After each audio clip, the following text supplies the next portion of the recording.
Ih, pemandangannya bagus. Nah, teman-teman banyak yang nanya nih kemarin gara-gara konten saya yang jadi solo traveler itu. Nah, apa sih? Gimana sih tips? Bukan tipsnya. Jadi ada jadi macam-macam ya jadi solo traveler itu. Jadi kalau misalnya kalian pemula, lakuin dulu di dalam negeri, lakuin dulu di Indonesia.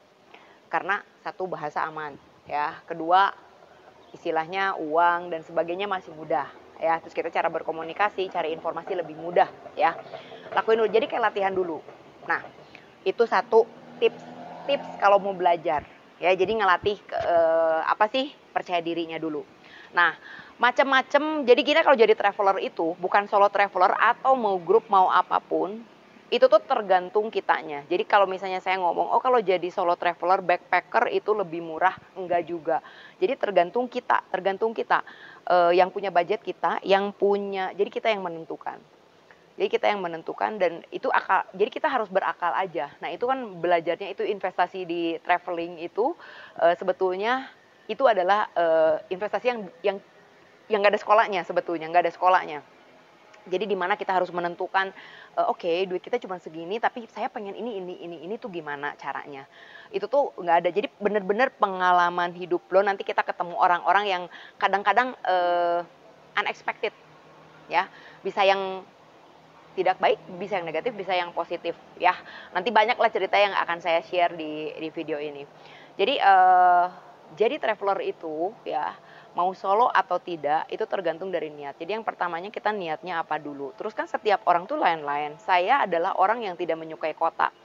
Jadi saya itu lebih suka ke alam, saya lebih suka hiking, saya lebih suka fotoan di alam, saya lebih senang explore tempat-tempat hidden spot yang ada di alam. Nah, lain dengan misalnya ada teman saya yang sukanya dia ke kota, dia senang potret di street, foto-foto street, dia senang belanja, dia buka just tip, dia apa sih, banyak ide-ide gitu kan misalnya, atau yang lain ada yang suka kuliner, atau ada teman saya satu traveler suka gang. Jadi suka cari gang. Jadi gang-gang di kota-kota itu dia akan ke gang-gang, bukan di kota, jadi bukan di kota besarnya. Tapi ada yang suka misalnya branded branded traveler, saya bilangnya branded traveler. Jadi dia seneng misalnya masuk ke toko-toko branded, difoto di tempat-tempat berbranded, itu sah-sah saja. Ya itu kebahagiaan setiap orang. Kita nggak bisa nentuin. Nah, kalau tipsnya balik lagi, satu niatnya seperti apa, terus ya cari. Yang paling penting itu sebenarnya datanya dulu, cari kita datanya. Kalau misalnya sukanya kayak saya akan cari data tentang alam, tentang hiking, tentang apa sih yang bisa dieksplor di sana. Kalau misalnya ada yang suka gang, cari gangnya yang banyak, di mana, di daerah mana yang gangnya banyak.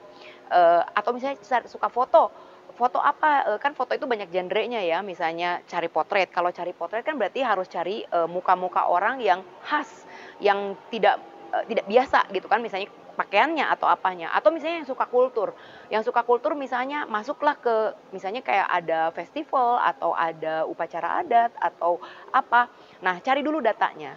Baru kita berangkat. Kecuali Anda adalah traveler very slow. Jadi ya nyantai aja gitu. Pokoknya saya sejalannya, sedapatnya,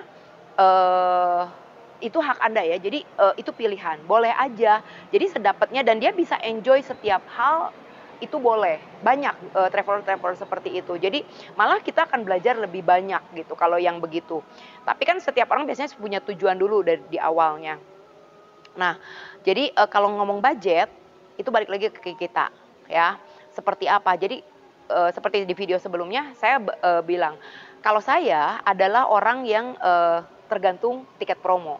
Tapi ada orang yang, aduh kalau saya kan ngantor, jadi saya bisa travelingnya cuma pas saat liburan. Eh, it's okay, tapi kan ya memang budget pasti lebih lebih ini. Terus atau misalnya, aduh saya mah pengennya yang budget banget deh, karena saya mah minim banget. Banyak ya, misalnya saya baru kemarin lihat ada satu influencer yang bikin bikin konten, dia dari Bandung sampai Cina naik kereta tanpa naik pesawat, bisa. Nah cuman kan sekarang gini, tidak ada yang gratis di dunia, semua harus ada dibayar. Kalau kita pengen budget secara angka, secara finansial, pasti waktu yang terbuang, itu pilihan. itu pilihan. Nah, pada saat kita waktu terbatas, pasti ada nilai yang harus kita bayar. Ya, seperti misalnya ya udah kita harus pakai, kecuali misalnya oke, waktunya segini, budgetnya segini, ya sudah terima. Nah, tapi kalau misalnya oke saya pengen ini, tapi waktu saya segini, ya berarti ada nilai yang harus dibayar dong. Kayak kita harus naik pesawat, misalnya saya karena saya kerja ada harga libur. Nah, itu juga harus dipikirkan. Jadi nggak bisa, jadi jangan dijadikan kecemburuan ya, "Oh kamu sih gini-gini," enggak.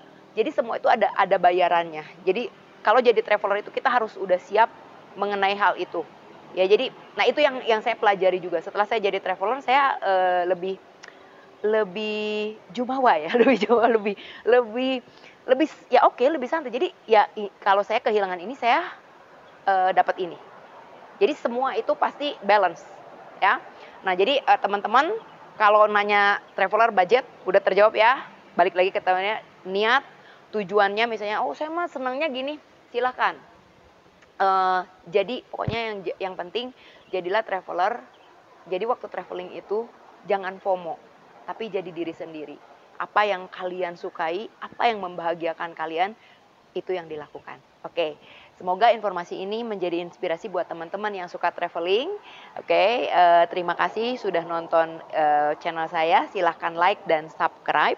Ya, semoga pengalaman saya, coblakan saya menjadi inspirasi buat teman-teman. Terima kasih.